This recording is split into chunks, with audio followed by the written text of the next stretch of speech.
Hello, this is Jackrabbit Journal. Tom Nieman along with Hank McCall, who's back from having a new baby girl a week ago. Are you getting some sleep?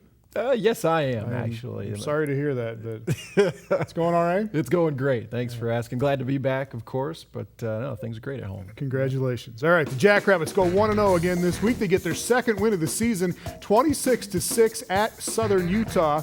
And you guys made this trip to Cedar City 10 years ago now, Hank, and lost a game down there to Southern Utah. What makes this such a tough trip? Well, really in college football, every game on the road is a tough trip. Anytime you're away from home, the friendly confines of your own bed, your home stadium, everything of that nature, sure, it's a little bit more difficult. But this one in particular, it's a long ways away. There's no doubt about that.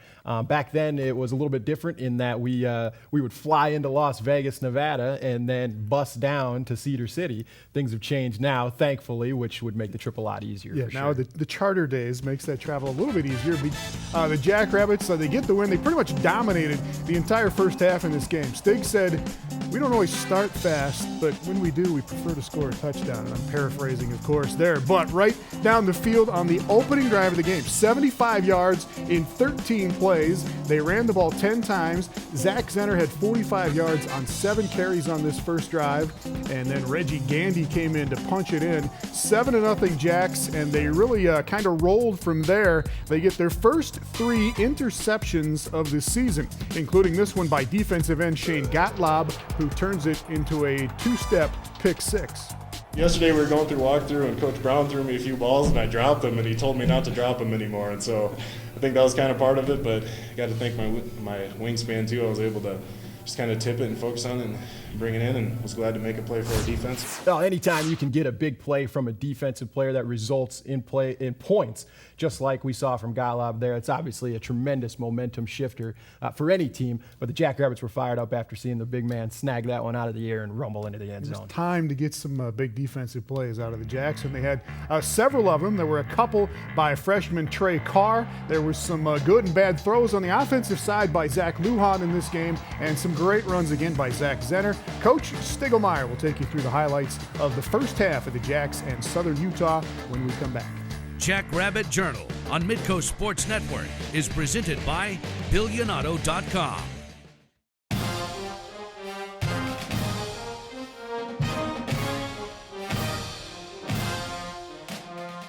Welcome back to Jackrabbit Journal. What is one thing, Hank, that makes a college football coach a good college football coach? One thing. Well, for me, it's consistency. A coach that has a consistent message and a consistent set of principles that they live by and that they preach to their guys that every single day, this is how we're going to go about things. And if we do it this way, we're going to win football games. All right. The win on Saturday was win number 113 for Coach John Stiegelmeier. That ties him now with Ralph Ginn for the most ever at South Dakota State University. Here is Stig talking about that, and then the big plays of the first half against Southern Utah.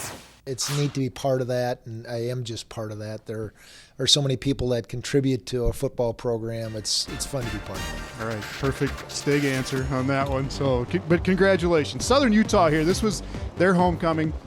Big deal to get their mascot throwing the game ball out here, and then you guys come out and just pounded at them on the opening drive. Well, we want to run the football, and they're a really good defense, and our first drive is a 13-play drive. That's the way you want to start a football game, and not dominate, because you can see us not dominating, but getting yards and keeping the ball moving, giving us a chance to get down within scoring range. Zenner just bouncing off those first attempted tackles. He goes 17 yards there, and then Cam Jones coming up with a catch here. Good to see him get involved. What is, Cam's struggled with some injuries and did get injured, in fact, on this play, but he'll be back. And just still not who he was last year in his prime, but he's still working hard, and he'll be back full speed here real quick. All right, next play is 3rd and 2, and Zach will get 3 yards to keep the drive going. Yeah, 3 hard yards. I mean, the way the defense was lined up there, we should have got 15. But again, they are good. They split double teams. They get off of blocks. Blocking them, you're not guaranteed you're gonna stay on it. So Brady Mingarelli comes in here, gets 7 down to the 1, and then Reggie Gandy's going to come in, the third back on this drive, and score the touchdown. Yeah, and we want to use more backs. Zach Zenner's a great player, but he does get hit a bunch, and it's fun to be able to do that. It's healthy to be able to do that. All right, take it right down. Leads 7-0 on the road, and then Southern Utah is going to come back here. It's a Big Sky team. It's an FCS program. They've got some good skill guys, don't they? They have good skill. They have, again, a great defense. That young man catching the ball he could play for anybody at the FCS level. He's maybe a little shorter than some guys, but great skill. You'll see him make other plays in this game. Chris Robinson on the catch there. And then a couple plays later, redshirt freshman out of Yankton High School, Kellen Sulik, for a 9-yard loss. Big play. We got to work on his sack celebration. He's a little awkward there, but that's our second 2 defensive tackles. We rotated guys a bunch in this game because of the heat and the altitude. All right, get the ball back here. Trevor Wesley making another catch. He's developing well early on this season. Doing a nice job. What I like there is we needed a first down. He didn't dance. He got the first down. Didn't worry about extra yards. Just get what we need. All right, same drive. Mangarelli again. A first down on a 9-yard run. Really a nice job of running the ball outside in this football game. We didn't do that much against Poly, and our coaches designed it. Here you see Zach buy some time and get it to Brady again, get the first down, just keep the sticks moving. Mangarelli runs a little bit like Zach Zenner. Well, he runs hard. He makes decisions and gets upfield. There are guys, we call them dancers, and there are guys that are one-cut guys, and both Zach and Brady are one-cut guys. All right, Zenner back in there, 9 yards. After he slips down there, gets down to the 3. There's going to be a holding penalty on your guys here, and that kind of throws off the drive. It throws off the drive. It hurts you in a football game. We had way too many. We had 8 penalties in the game, some crucial penalties, and that forced us to throw this ball, and Zach shouldn't have thrown it, but again, the penalty caused that. They make the big play. Where should that ball have gone? Well, we shouldn't have run the post against a closed secondary. If there's a safety in the middle of the field, you don't run a post into him. You keep your route outside. All right. Good defense here. That's they have a heavy set, but they're not a heavy set team. They're in a running formation. We responded pretty well. Here you see him in it again. You see another true freshman for us, JT Hassel, come up. Didn't really get wrapped up there, but hit the guy hard enough to stuff him in the hole, and really sets up a big play coming up here. All right, defense doing a job. Flipping around in the second quarter here.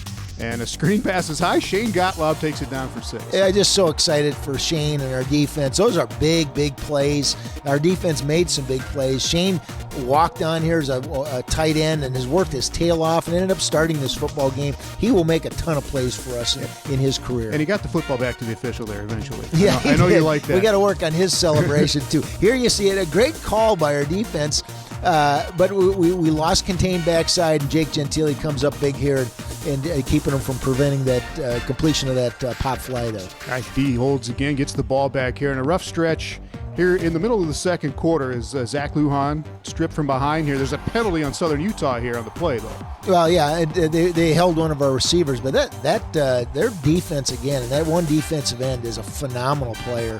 The preseason All-American and hard to block. A couple plays later, though, pass is too high for Wesley and intercepted. Well, again, he's got a wide open receiver, put it on his numbers, and Trevor's a little guy, but that's a heck of a play by that corner because he had turned, flipped around, came around, and made the play. So give him some credit for making a big play. All right, Southern Utah on a drive here on 3rd and 4, and a big play again by Robinson to pick up a first down, gets him into the red zone. Yeah, he should get the first down, but we need to wrap up. Holy nutmeg. Don't just run into guys. We're not blocking them or tackling them. Grab some cloth there, Coach. Yes, exactly. White knuckles. All right, penalty backs him up here. Cole Langer, Kevin Klosick on the sack, and it leads to a punt from Southern Utah. Yeah, you never know when you're going to take people out of scoring range when a play. Who knows? Maybe that one play wins a football game for us, but great effort by our guys. All right, ensuing possession for the Jacks. Zenner for 11 yards on first down, and then a couple of plays later, he's going to bust one off here for 23 yards.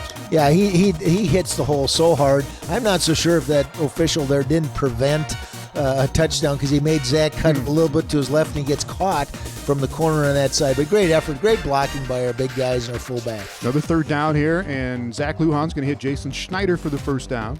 Nice quick decision, get the first down, and you want to keep the drive moving. Anytime you get the drives we got, here you see us going no huddle, good things happen. And then Lujan to Jake Wenicky. This is a pretty nice throw. This is a nice throw. Jake Wenicky has got such great ball skills and body control. Again, he tries to give the ball to the official there, and he wasn't ready for it. But I love how he and Schneider can play the ball in the air. They do a great job. All right, you get that. You get the defensive touchdown, 21-0 at halftime, and that's a pretty good half of football, wasn't it? It was a great half. Offensively, it was an even better half. Defensively, they only had 60 yards total offense in the first half. Now, sometimes teams will relax. We maybe did a little bit, but it was a great half.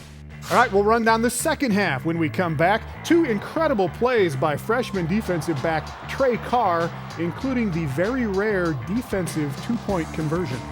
Jackrabbit Journal on Midco Sports Network is presented by BillionAuto.com.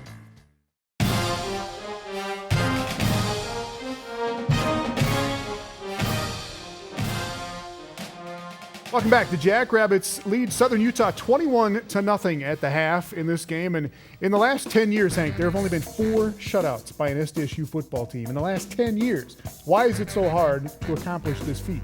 Well, it is extremely difficult to do when you think about it. In order to pitch a shutout, it has to be a truly dominant effort by that defensive front because it doesn't take much. You get to the 35-yard line, if you got a kicker with a decent leg, he's going to put the ball through the uprights at this level. There's talent everywhere, so when you do pitch a shutout as a defense, it's something you have to be extremely proud of. All right, the Jackrabbits came close in this one. Here is Stig and the second half at Southern Utah. We had played out there before and love the area. It's surrounded by a bunch of national parks. It's a beautiful area, and it should be easy to recruit to as you look at that picture. So, all right, you get a takeaway here to begin the second half. These are huge plays in football games, and just talk about Jimmy Forsythe here jumping for an interception. Was this something you guys had harped on in the first couple of weeks to get some takeaways? We harped on takeaways, harped on stopping the slant. They were a slant team, 3-step slant.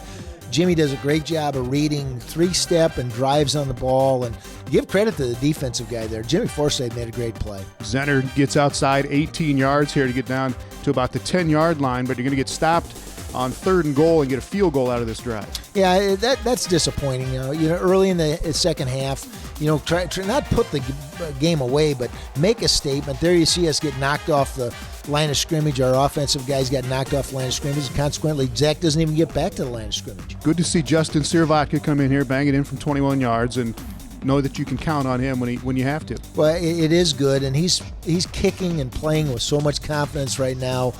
Really feel good about his kicking ability. 24-0. Jack's in the lead, and then the Thunderbirds start to move it here a little bit. One of their skill guys, Pringle, outside for 11 yards, and then they go to Justin Brown for 22. Jerian's going to get called for pass interference here.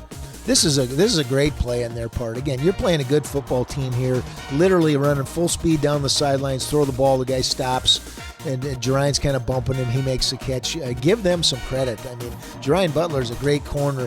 They're a really good football team. All right, they get down to about the 25-yard line. Jack Sherlock, though, with a stop on 3rd down. That was a surprising call. I think it was 3rd and 6, and they'd run outside for some first downs. They hadn't had that much success inside, and they ran inside, and we got the stop. So you never know what's going to happen. They miss a field goal. Exactly, and not only do they not get the points, they're discouraged because we get the momentum, we get excited, and they don't. They end up empty-handed. All right, Jack's come back here again. Trevor Wesley. Another catch for him, goes for 14 yards. And then Brady Mangarelli, another nice run for him. But a holding call.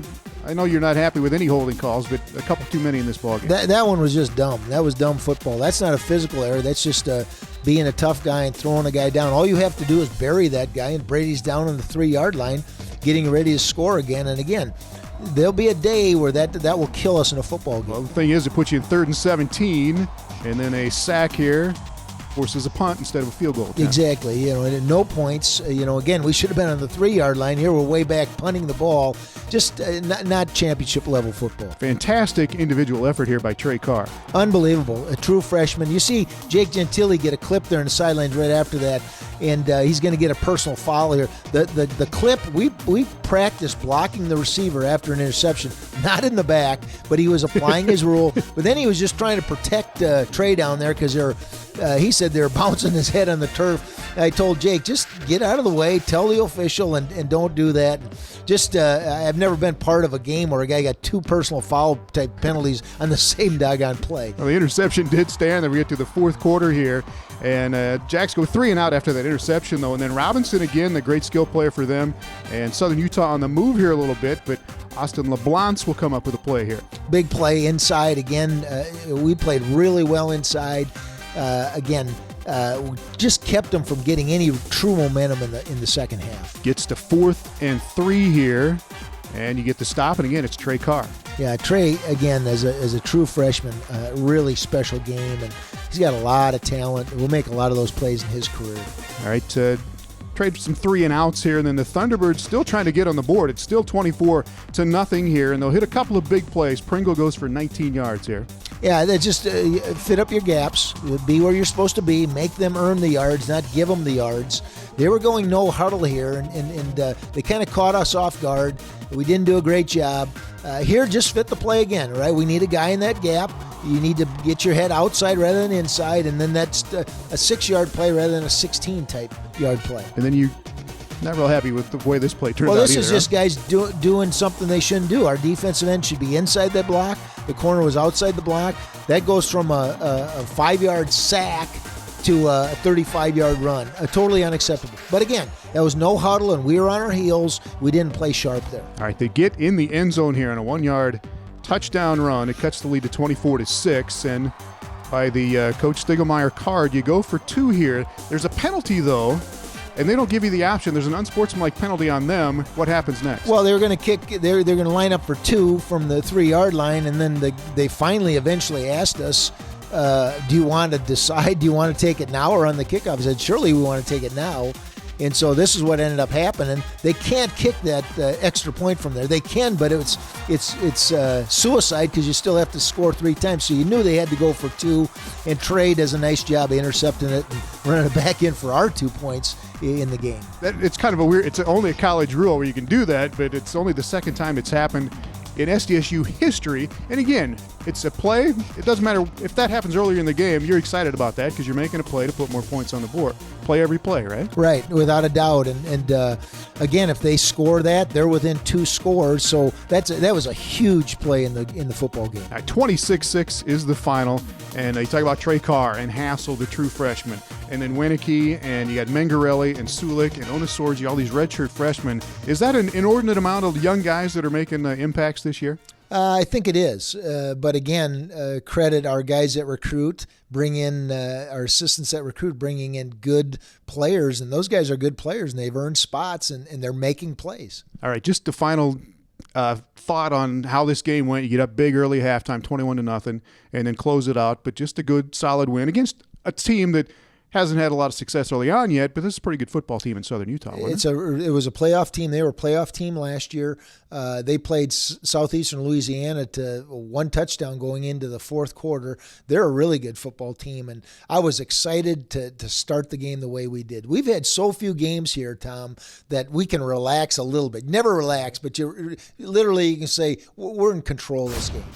Jackrabbit fans should be extremely excited about what they're seeing from these young football players on this SDSU football team, the Trey Carrs, JT Hassels of the world. These are young men that they've been able to bring in thanks to the recent success of this football team. And quite frankly, it's nothing short. It's impressive. All right, that success built on guys like Zach Zenner. We'll hear from him when we come back about the Jackrabbit simple strategy on offense. Just leave no doubt and ground it out week after week. Jackrabbit Journal on Midco Sports Network is presented by BillionAuto.com.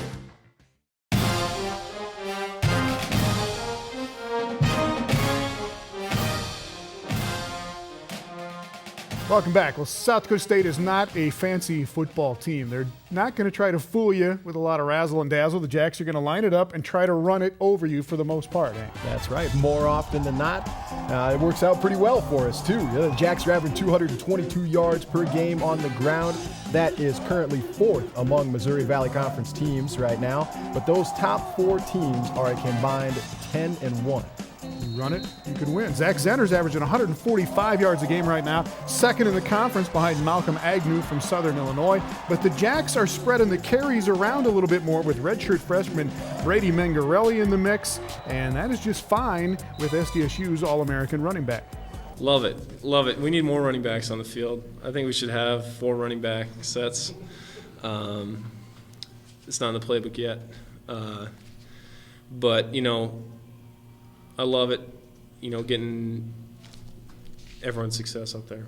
Zach is the most unselfish star I've ever been around. I mean, he's a phenomenal football player, and he would give up his carries. He'd do anything to win the football game.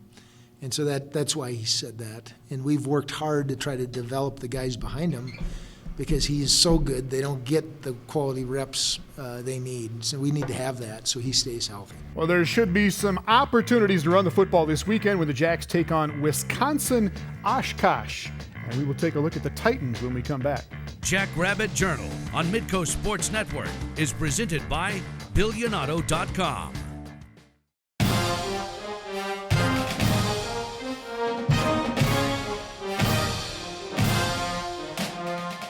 Well, the Jackrabbits play Wisconsin-Oshkosh this Saturday. They're a Division III team. They don't have athletic scholarships. Is there any trap at all in this game for the Jackrabbits? Absolutely not. None whatsoever? All right. None. Oshkosh is 0-2. They lost to Marion University of Indiana last week. Stig has given all the attention necessary to the opponent, but he is going to be concerned with how close to perfect his team can play on Saturday. The goal always is to improve as a football team. It really is not your standard of who you're playing, but where you're at as a program and how can we get better. And so I know the word is we're huge favorites in the game. We got to keep our focus on improving as a team, offensively, defensively, special teams. Well, if the Jackrabbits win on Saturday, it will be number 114 for Coach Stegelmeyer. That would set a new record for the most ever at South Dakota State. Check us out on YouTube and Twitter. See you next week.